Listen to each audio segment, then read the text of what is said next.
My name is Brenda Schoolcraft, and I'm a survivor of abuse and dysfunction. My father was a sociopath, psychopath, murderer, and bank robber. I didn't have a childhood. I was always scared, not knowing when and if he was going to turn into the monster that he was. When my dad was not drinking, he could be the nicest guy you ever met in your life. Give him a couple drinks, and he turned into a monster. No child should ever have to live this life, ever. Because I was the oldest one, I was always trying to protect my mother and my siblings. When I say I had no childhood, it's because I was always watching to see his movements, his mood, how he came home, because he'd go away for a month at a time. But generally when he'd come home from work, he was nice. And he'd be really sweet when he first got home. I didn't like him. I didn't like him in the least. So I was always kind of reserved, and I would watch the other kids run to him and hug him, and because they were scared of him too. So I think that the reason that they expressed themselves with all of this hugs and whatever is because they were hoping that he wasn't going to turn on us that day. So he'd come home and he'd be all good and fine, and then he'd go out and then get his drink on. My mother was the main object of his abuse. What happened to Mom was she was caught on that treadmill of abuse. So she came from an abusive childhood, and when she met my father, she really didn't know that she was still looking for abuse. In her young adult life, she just interpreted abuse as love. So not knowing that he was such a dangerous person for her, she fell into that trap. I watched him beat my mother close to death many times. For a child to witness her mother getting, my mother was my everything.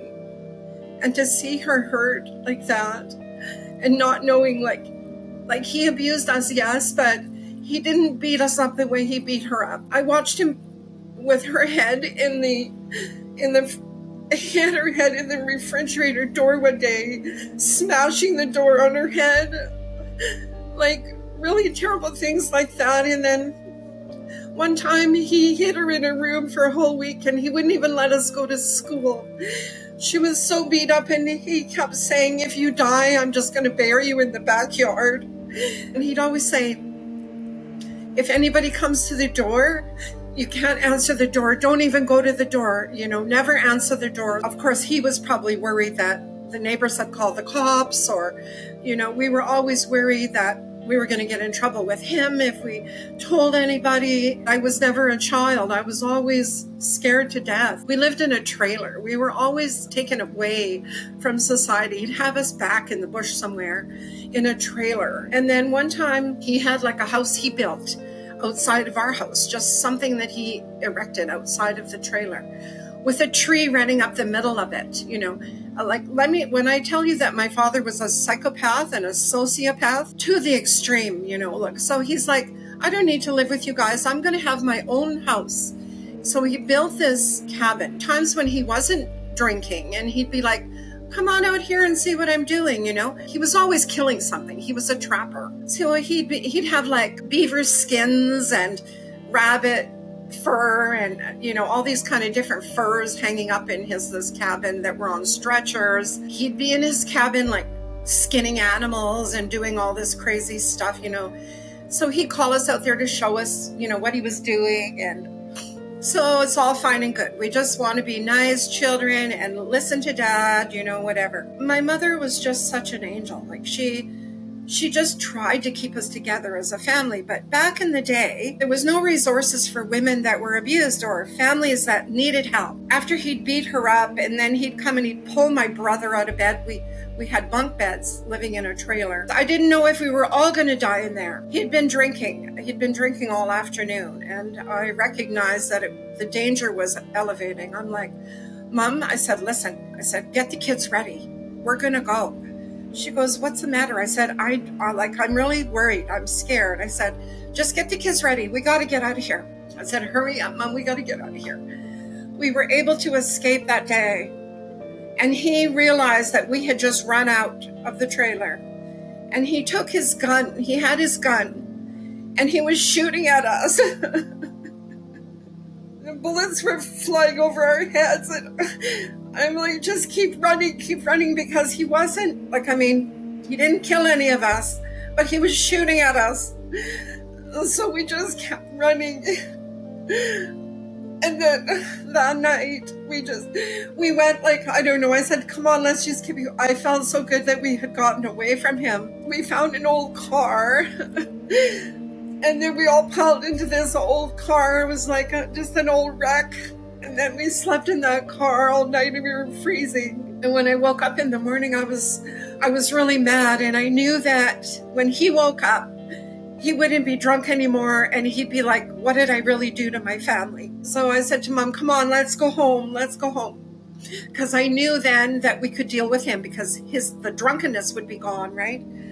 So we got home. He didn't even acknowledge what he had done. Oh, where did you guys go? And, acting like nothing happened. So that was just one of the really dramatic things. That was just one of the dramatic things. My poor mom, the things that she went through, it was just like incredible that she ended up still alive. We moved out of this place we were at called Blind River, and it was such terrible things going on there. But he moved us to this camp. He said, look, we've got a house to live in. You guys don't have to live in a trailer anymore. I met a really nice guy. His name is Carl. He's from Germany. And he's going to give us a nice house to live in. And I'm going to help Carl around the resort. And, you guys are going to have a better life. And I promise no more, no more of this sadness. I promise you guys we're going to have a great life now. And your mom can work in the dining room. There's not going to be any more of this stuff. So anyway, he takes us to this resort and Mom's so happy she's working in the dining room now. I'm now 12 years old. So then I met the old guy that owned the place. His name was Carl. And right away, he was like looking at me like I was something to eat. So then I see my dad now driving around in this brand new Volkswagen. And I'm like, Dad, where'd you get that car? Just be nice to him. He's a really nice guy. He's gonna give us a good life and you'll never want for anything. Carl now gave me a job cleaning rooms. He was gonna pay me $10 for every room. Now back in the day, at that time, that was a lot of money. So one day he shows up in one of the rooms I'm cleaning and I thought, he just came in to inspect to see if I did a good job. He sits on one of the beds and he says to me, come over here and sit on my knee, he says. And I thought that was kind of odd. But then I remember my dad saying, be nice to him because you know what, he's got a lot of money and I kind of knew him a little bit already. So I went over and sat on his knee and he goes, I'll tell you what, when I come in the room and if you sit on my knee, just let me touch you a little bit. He said, I'll give you double the amount of money. So now I'm like, wow, it's just like Dad said, that I should be nice to him because, well, now he's offering a lot of money. So, okay, I suppose that's okay. He would just start touching me, running his hands over my breasts. Then one day when he came in to see me while I was cleaning a room, he said to me, I'm going to tell you, Brenda, me and your dad have an arrangement. Do you know that Volkswagen, that new Volkswagen he's driving? He sold you to me for that car. When you're old enough, I'll get to marry you. I'm like, oh my God, no, I can't do that. That day when I went home, I took my mother aside and I said, Mom, I have to tell you what Carl told me today. And she said, oh my God, Brenda, calm down. What's the matter? And I didn't tell her at that point that he had been touching me. I said, you know that Dad sold me to Carl. And she's like, what? Mom's like, where are you getting all this money? And I said, well, I'm working for it.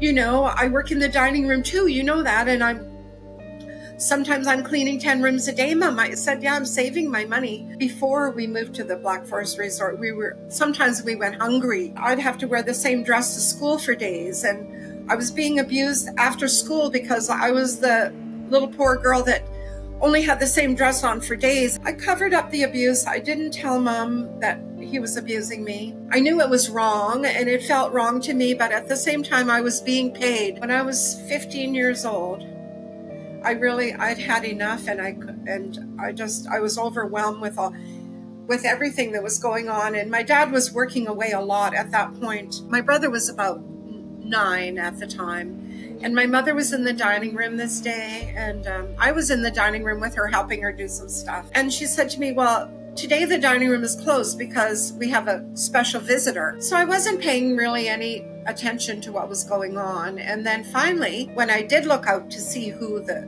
visitor was, it was the leader of the Canadian Party. He was there and they were having like a meeting. My father and my brother were in this meeting. My father had a armband on, and so did all the men that were in this meeting. And I was like, what is really going on, Mom?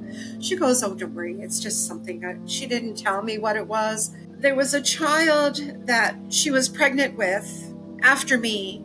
So I would have maybe been 2 years old, and Mom was probably 7 months pregnant. And my dad had gone out that day, and he didn't come back for hours. And she was so scared, knowing that he was probably going to come home drunk. So she cooked him a chocolate cake, and she did all these great things, hoping that he would come home to her happy, you know, or at least be happy that she spent time and made him his favorite chocolate cake and all of that. Well, that day when he came home, she told me he beat her half to death and the baby died. At 7 months, the baby died in her. Mom told me all those things were going on when I was too little to know what was happening. So that's in the book too. I had to write it. She's my angel, and she didn't deserve to suffer that way with this terrible, awful monster of a person that was my father. My book will be a healing for those that have suffered similar abuses, and it will also be a learning, and maybe it'll be what somebody needs to read to realize that they're already in that cycle. My sisters and I became estranged after I wrote the book. They were not happy that I wrote the family story. I ended up with PTSD, panic, and anxiety disorder. Shortly after that, my father was killed in an accident. And that was the final release of my mother's pain. He was killed in an accident in the bush. And I write his death in the book, you know. There was another lady that he'd been seeing when he was with my mother. She was in a coma in the hospital. She couldn't even speak. And she identified him from a picture because he used to be a lead singer in a band.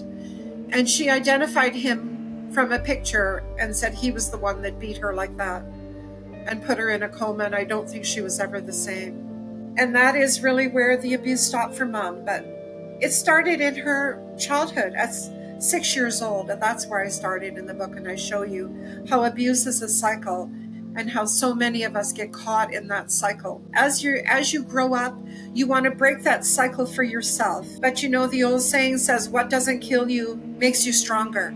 So I became stronger as an adult, having lived that as a child. I was a warrior as a child. I became strong, and I just took my life by the horns, and I said, this is not going to define me. I'm proud of, you know, how I was able to break away from all of that. I didn't end up in a sanitarium, because a lot of people would. I have 3 children, and I have different fathers for all of them. And why? Because somehow or another, unconsciously, I chose abusive men. And when I realized that I could be in danger, or my children could be in danger of living a childhood like I did, I'm like, no, I'm not doing this. Okay, bye. I raised my children. I raised them well. They're all successful women, and they're all strong, successful women. They were so happy and so proud that I would get to tell my story. And, you know, and for the book of Alice Had a Palace for people to finally discover it. At the end of the day, the Lord is my Savior. And Mom was really close to God too. And she instilled that in us, that, you know, just have faith, and, you know, everything will turn out well.